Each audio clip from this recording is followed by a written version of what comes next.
Olá, então nessa aula eu vou explicar para vocês sobre comandos repetitivos. O comando que eu vou explicar para vocês hoje é o while. Existe o outro comando que depois eu vou explicar num outro vídeo, que é o for, e os dois servem então para repetir comandos.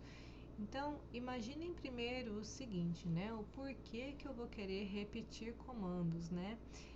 Repetir comandos, na verdade, é uma boa prática de programação quando você usa o que a gente chama de reuso de código, tá? Então, suponhamos que eu tenha lá uma partinha do programa que eu tenha que repetir várias vezes aquela mesma atividade, né? Aquela mesma coisa que eu fiz lá em uma determinada parte do programa, eu preciso repetir, seja uma linha ou seja várias linhas, tá?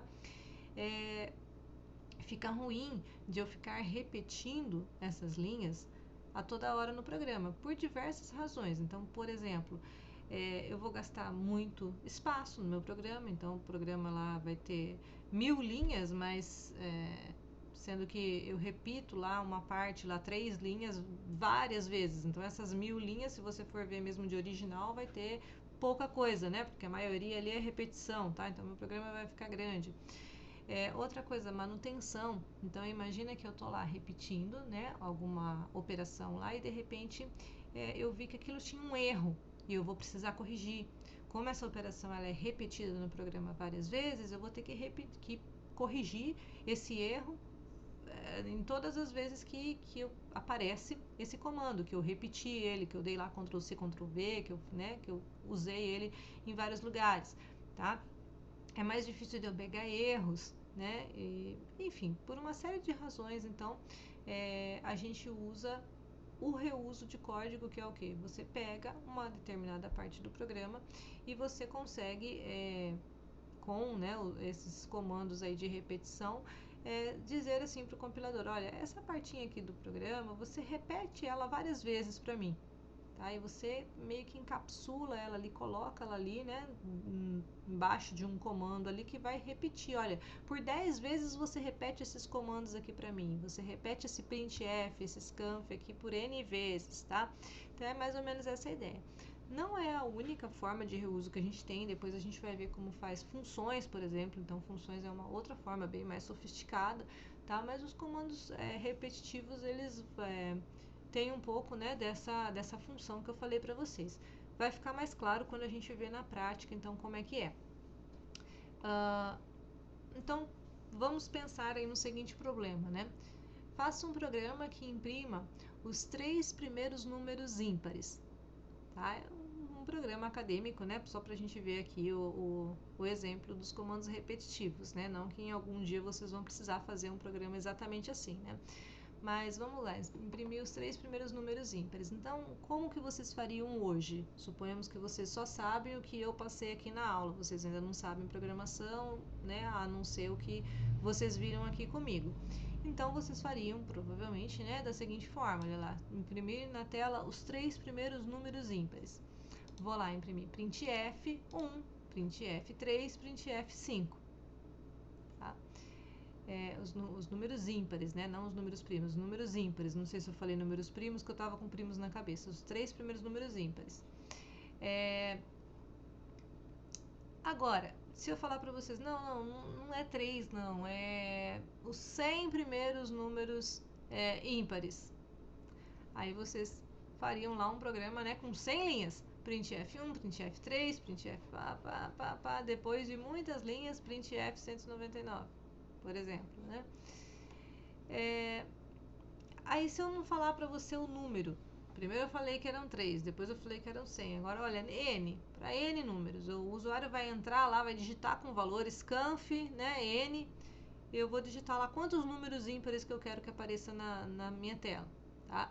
Bom, aí já vai complicar a coisa, né? Uma maneira de vocês fazerem, com tudo que vocês já aprenderam, era o quê? Era colocar um if lá, um condicional, né? Então eu digitei lá o valor de n, aí ele vai lá em cada linha, if o n for menor do que 1, então eu imprimo 1 menor ou igual. If n menor ou igual que 2, então ele quer pelo menos 2 números primos. Então, vou lá, printf3. If n menor ou igual que 3, então pelo menos 3 números primos ela quer. vai lá, printf 5, e assim por diante. Números primos não, números ímpares, estou toda hora falando primos. O que vai acontecer? Você vai ter que ter muitas e muitas linhas aí, né? E o seu programa ainda pode ser que tenha algum furo, porque de repente você não previu ali que o usuário ia entrar com um número muito grande ali, um N, né? Igual a 1 milhão, sei lá eu quantos, e aí você não conseguiu digitar todas essas linhas de código. Então, percebe que para algumas situações, não tem como eu prever esse N, né? Não tem como eu saber. E se o cara digitar ali um N muito grande, né? Ou se ele digitar um N muito pequeno e eu comi espaço ali do meu compilador colocando um programa gigantesco e não era necessário, né? Então, qual que é a forma da gente fazer esse tipo de operação com os comandos repetitivos? Vamos lá. Eu posso colocar, então, olha, um enquanto, tá? Em português, né? Enquanto, que é o comando while. E falar assim para o meu programa, olha, enquanto você não atingir determinado número de operações, você não para de fazer. Vai imprimindo números ímpares na tela até que imprima 100 números na tela, por exemplo. Então, até que, né, enquanto não for satisfeita a minha decisão, né, eu vou repetir esses comandos, tá? Então, olha, vamos ver o programa inteiro como é que ficaria. Eu vou declarar, aqui não está a declaração, né, o int ímpar, o interpar, só tem um pedaço aqui do programa, mas eu vou declarar duas variáveis inteiras aqui, olha, uma variável ímpar, que eu vou colocar o valor igual a 1, que seria o primeiro ímpar aqui, e uma variável i, int i, que vai começar em 0, que seria a minha variável de controle, que a gente chama. Então, uma variável que vai estar ali me auxiliando, ela que vai ficar contando. Ah, imprimiu 1, imprimiu 2, imprimiu 3, imprimiu 4. Cada vez que imprimir um número na tela, ela vai somar mais 1. Então, é um contador, uma variável de controle. E esse cara aqui, ele vai começar em 0, certo? E olha, eu vou fazer o quê? Eu vou falar, enquanto ele for menor do que o valor que o usuário digitou lá, o N, você vai imprimir na tela para mim, olha, um número ímpar, tá? E esse número ímpar aqui, depois que eu imprimir na tela da primeira vez, que ele é 1, o que eu vou fazer com ele? Eu vou somar mais 2 a ele, que o próximo número ímpar vai ser ele mais 2, né? No caso 1, depois o próximo vai ser 3.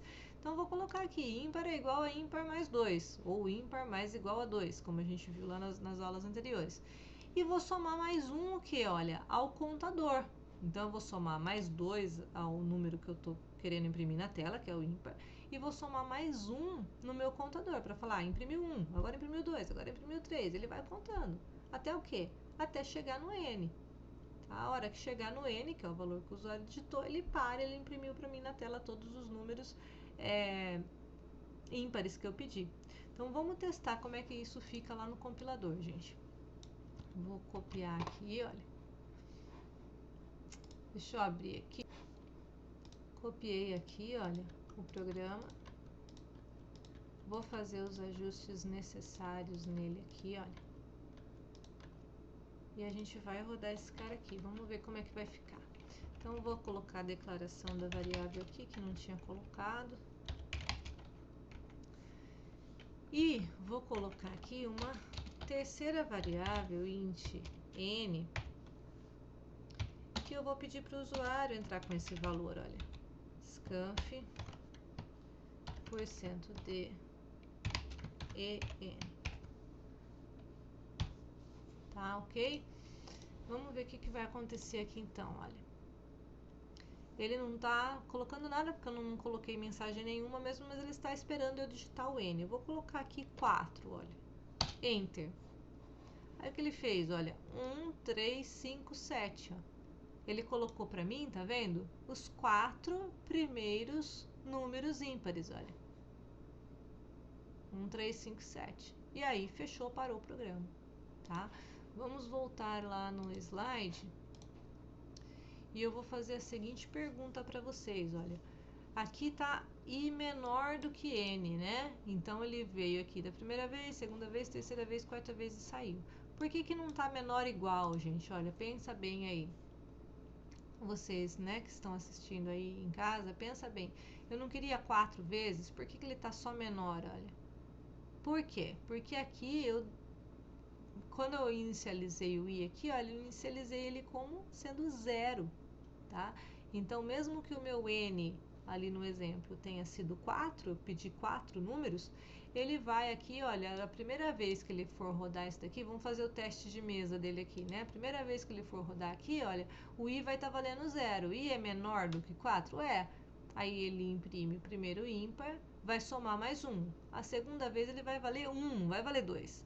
A terceira vez ele vai valer 2. E a quarta vez ele vai valer 3, que ainda é menor do que 4. Aí na quinta vez é que ele vai estar valendo 4. É que o IVA aqui vai estar valendo 4. Então na quinta vez ele não vai rodar, ele vai sair. Então por isso que é menor. Se eu colocasse aqui menor ou igual, ele ia dar problema. Ele ia imprimir um número ímpar a mais aqui.